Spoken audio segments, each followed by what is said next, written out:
आप लोग जान चुके होंगे या नहीं जानते तो बता दें कि आज का मुकाबला सिर्फ एक क्रिकेट मैच नहीं था।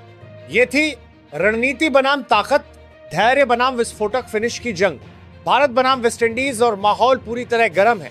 भारत ने टॉस जीतकर पहले गेंदबाजी का फैसला लिया, एक साहसी निर्णय, लेकिन वेस्टइंडीज ने 20 ओवर में 195 रन ठोककर साफ संदेश दे दिया, हम दबाव में नहीं खेलते, हम दबाव बनाते हैं।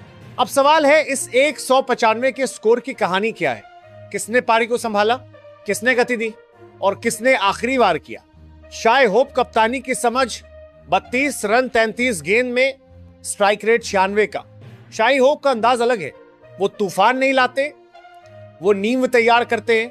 T20 में उनका स्ट्राइक रेट भले ही आक्रामक न दिखे, लेकिन उनकी भूमिका थी विकेट बचाना, पारी को स्थिर रखना और दूसरे छोर से स्ट्रोक मेकर्स को खुलकर खेलने देना। उन्होंने शुरुआत में भारतीय तेज गेंदबाजों को ध्यान से खेला, गैप ढूंढे, सिंगल डबल लिए और पावर प्ले में विकेट गिरने से रोका। लेकिन जैसे ही स्पिन आया, वारुण चक्रवर्ती की मिस्ट्री गेंदों ने उन्हें उलझा दिया। एक चतुर गेंद, हल्का सा टर्न और विकेट। रोस्टन चेज रन 40 25 गेंद में, 5 चौके, स्ट्राइक रेट 160 का। यह वो चरण था जहां मैच ने करवट ली। रोस्टन चेज ने आते ही संकेत दे दिया, अब गियर बदलेगा। उन्होंने स्पिनरों के खिलाफ बेहतरीन फुटवर्क दिखाया, कवर ड्राइव, पिकअप शॉट और मिड विकेट के ऊपर शानदार हिट्स। उनकी बल्लेबाजी में आक्रामकता थी, लेकिन लापरवाही नहीं। जब भारतीय टीम दबाव बनाने की कोशिश कर रही थी, तभी जासप्रीत बुमराह ने एक क्लासिक डिलीवरी से उन्हें चौंका दिया। पर तब तक चेस काम कर चुके थे, रन गति बढ़ चुकी थी। आक्रामक तेवर शिमरॉन हेटमायर 27 रन। हेटमायर का मतलब है ताकत, खासकर स्पिन के खिलाफ। उन्होंने ज्यादा लंबी पारी नहीं खेली, लेकिन हर गेंद पर इरादा साफ था, बाउंड्री चाहिए। उनके कुछ शॉट्स ने फील्डिंग सेटअप को हिला दिया और भारतीय कप्तान को फील्ड बदलने पर मजबूर कर दिया। तेज तर्रार कैमियो शर्फेन रदरफोर्ड, रन 14 9 गेंद, स्ट्राइक रेट 155 का।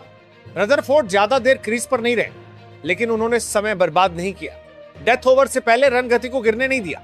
उनकी छोटी पारी स्कोरबोर्ड पर बड़ी साबित हुई, डेथ ओवर का विस्फोट।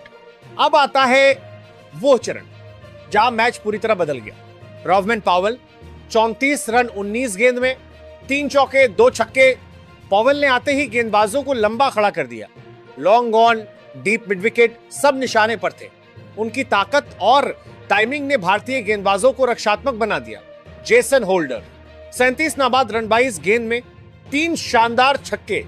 होल्डर सिर्फ एक ऑलराउंडर नहीं, वो शांत दिमाग वाला फिनिशर है। उनकी ऊंचाई और बैट स्विंग गेंद को स्टैंड्स तक पहुंचा देती है। आखिरी 3 ओवर और मैच पूरी तरह वेस्टइंडीज के पक्ष में झुक गया। अब बात भारत की गेंदबाजी की। Jasprit Bumrah 4 over 36 run 2 wicket. Bumrah ने फिर साबित किया क्यों उन्हें दुनिया का सबसे भरोसेमंद डेथ बॉलर कहा जाता है। यॉर्कर, धीमी गेंद, एंगल में बदलाव। उन्होंने मिडिल ओवर में भारत को मुकाबले में बनाए रखा।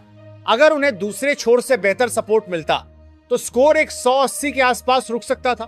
Hardik Pandya 4 over 40 run 1 wicket. हार्दिक ने एक कोशिश की, लेकिन डेथ ओवर में लाइन और लेंथ थोड़ा भटक गई। कुछ गेंदें स्लॉट में पड़ी और उनका खामियाजा भुगतना पड़ा।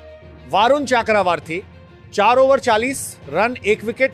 शुरुआत में असरदार, लेकिन जैसे जैसे बल्लेबाज सेट हुए, उन्होंने गेंद को पढ़ना शुरू कर दिया। मिस्ट्री बनी रही, पर दबाव स्थिर नहीं रहा।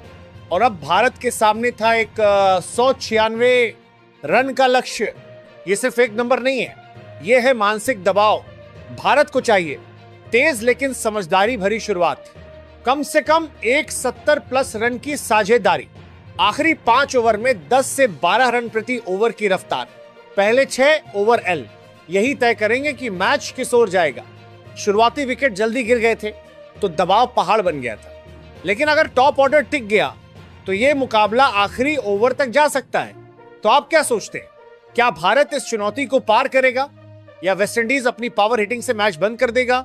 अपनी राय जरूर बताइए। अगर आपको यह वीडियो पसंद आया हो तो वीडियो को लाइक करें, चैनल को सब्सक्राइब करें और इस क्रिकेट जंग को अपने दोस्तों के साथ शेयर करना ना भूलें।